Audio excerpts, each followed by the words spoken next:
कांदा उचलला. बीड जिल्ह्यात कांदा उत्पादक शेतकरी अडचणीत सापडला आहे. ज्या कांद्याने शेतकऱ्याला मालामाल करायचा त्याच कांद्याने आज डोळ्यात पाणी आणलंय. अक्षरशः मी या ठिकाणी आहे. अक्षरशः कांद्याचे जो ढीग आहे तो या ठिकाणी पडल्याचं चित्र मी तुम्हाला दाखवण्याचा प्रयत्न करतो. अक्षरशः ही रात जी पडलेली आहे कांद्याची ती अक्षरशः फक्त भाव कमी असल्यामुळे या ठिकाणी आज कांदा तुम्हाला पाहायला मिळतोय. गेल्या अनेक दिवसापासून शेतकरी मात्र कांद्याच्या भावामुळे मेटाकुटीला आल्या. माझ्याबरोबर काही शेतकरी आहेत, आपण त्यांच्याशी बातचीत करू. काय सांगता येईल, कांद्याला काय भाव मिळतोय? 2 दिवसापासून कांदा कमी होतोय, जास्त होतोय, काय मागणी तुमची? काय सांगता? कांद्याचा भावाचा जर विचार केला तर कांद्याला आज मार्केटमध्ये 1 रुपयापासून ते 5 रुपयापर्यंत भाव मिळतोय, जे की खर्च तर निघतच नाही. मुदलात घाटा झाल्यासारखं शेतकऱ्याचं चालू आहे.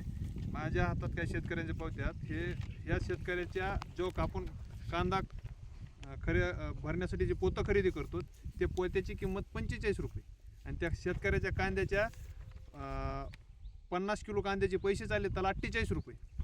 एकंदरीत जर असा विचार केला तर शेतकऱ्यासमोर ही मोठी परिस्थिती उभी राहिली, जेणेकरून कांदा भाव नसल्यामुळं शेतकरी एकदम मेटाकुटीला आलेला आहे.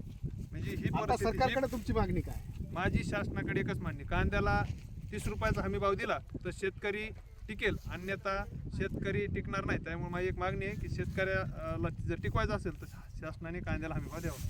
शेतकरी वाचवायचा असेल तरच कांद्याला भाव द्यावा. काय वाटतं, काय कांदा विकला, काय सध्या परिस्थिती तुमची आणि किती रुपये कांद्याचे आले काय सांगता येईल? माझ्याकडे पावती सकट आहे. हे बघा ही पावती, परवा दिवशी जिंकून आलोय मी कांदा. हे 4 रुपये किलो कांदा ऐकलाय. मला खर्च झाला तिथं 45,000 रुपये एकर. आता ते पैसे मी दुसऱ्याकडून काढले होते याजानी. आता ते सावकाराचा सारखा फोन येतोय, धमक्या देतात पैसे तुम्ही द्या. पर द्या कुठून द्या, कसे द्या? एवढे पैसे आलेत कांद्याचे 4,000 रुपये. पैसे कुठून द्यायचे शेतकऱ्याने? आता त्याचे तर चुकणार नाही, पैसे द्यायच लागणार. हे शेतकऱ्याने सरकारने कुठंतरी लक्षात घ्यावा. हे शेतकऱ्याचे इतके हाल व्हायला लागले तर ह्याला कुठंतरी काहीतरी तोडगा काढावा.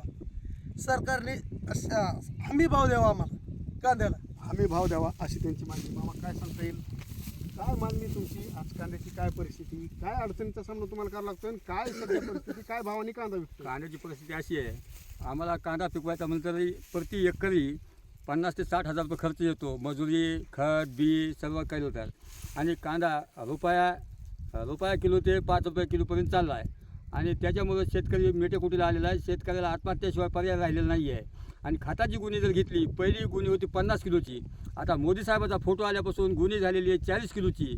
आणि 2,000 रुपयाला गुणी पहिली होती, 1,000 रुपयाला गुणी आज झाली ती 2,000 रुपयाला. ते मोदी साहेबाचा फोटो बघून किंमत वाढली की शेतकऱ्याला फसवायचं म्हणून गुणी वाढली, हे काय आम्हाला त्या लक्षात येईना.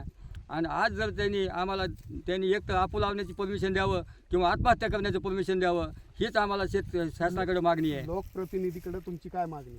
लोकप्रतिनिधींनी शेतकऱ्याच्याकडे काही थोडं लक्ष द्यावं आणि कांद्याला हमी भाव मागण्याची अधिवेशनामध्ये मागणी करावी, ही आमची मागणी आहे. नक्कीच या ठिकाणी मोदींचा फोटो लावून जे खत विकलं जातं आहे त्याच्यामुळं खताचे भाव वाढलेत का, असं त्यांचं मत या ठिकाणी आहे. काय भाऊ, काय सांगता येईल, काय अडचण? सध्या शेती करणं म्हणजे हा फार मोठा खेळ झालेला आहे. सध्या शेती करणं एवढं अवघड झालं आहे की सध्या खर्चही निघत नसल्यामुळं शेती करणं मला फारच जड जात आहे. त्याच्यामुळं मी असं ठरवलं आता की मला शासनानं गांजा लावण्याची परमिशन द्यावी, असं मी शासनाला विनंती करतो की मला गांजा लावण्याची शासनानं परमिशन दिली पाहिजे. का की दुसरं पीक घेतल्यानंतर खर्च जर त्याचा निघत नसेल तर पीक घेऊन करायचं काय आणि जगायचं कसं, हा मोठा प्रश्न शेतकऱ्यासमोर उभा राहते. नक्कीच आपण जर पाहिलं तर बीड जिल्ह्यात कांदा उत्पादक शेतकरी या ठिकाणी मोठा अडचणीत सापडला आहे. कांद्याला योग्य भाव मिळत नाही. मात्र या ठिकाणच्या काही शेतकऱ्यांनी थेट आमदारांनाच कांदा या ठिकाणी भेट दिलेला आहे. निवेदन देऊन 1 किलो कांदा देखील भेट दिलेला आहे. काही आमदार महोदय आहेत, त्यांना या ठिकाणी पोस्टाने देखील कांदा पाठवलेला आहे. मात्र या संदर्भात अधिवेशनामध्ये कुठंही कांद्यासंदर्भात विचारणा केली जात नाही. कांद्याला योग्य भाव मिळत नाही, शेतकऱ्याच्या प्रश्नावर बोललं जात नाही. मात्र या ठिकाणी ज्या आमदारांना त्यांनी निवेदन दिलं, ज्या आमदारांना कांदा दिला आहे, त्या आमदारांनी तरी कमीत कमी या कांद्यासंदर्भात बोलावं अशी शेतकऱ्यांची मागणी. हरिदास तावरे, लोकशाही मराठी, बीड.